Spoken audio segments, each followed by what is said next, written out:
In ogni casa si nasconde un ingrediente che cura, protegge e, secondo la gente di ieri, rende ricchi.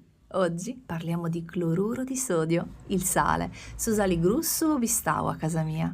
La sua fortuna è da attribuire principalmente al fatto che asciuga e per molto tempo è stato l'unico guardiano contro il deperimento della carne, del pesce, dei formaggi, delle verdure, per estensione delle amicizie. Questo gli conferì un valore materiale simbolico enorme. Se in più si considera che era anche medicina per molti mali, non stupisce che la perdita del sale fosse vissuta come una disgrazia.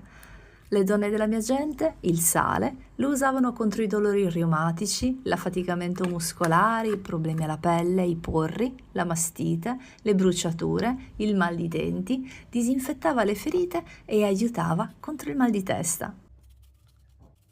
In descrizione trovi una ricetta tradizionale leggermente rivista, a base di sale, acqua, aromatiche e miele. Quest'acqua non si beve, si usa in gargarismi contro il mal di gola e non ci crederai, ma secondo la scienza funziona davvero. In descrizione ti spiego perché. Sale in Sardegna era anche amuleto, ma questa è un'altra storia che ti racconterò nel prossimo reel. Nei commenti fammi sapere se vuoi la seconda parte. Sono Claudia Zedda, antropologa e appassionata di etnobotanica. Seguimi per conoscere una Sardegna che c'è, ma in pochi vedono.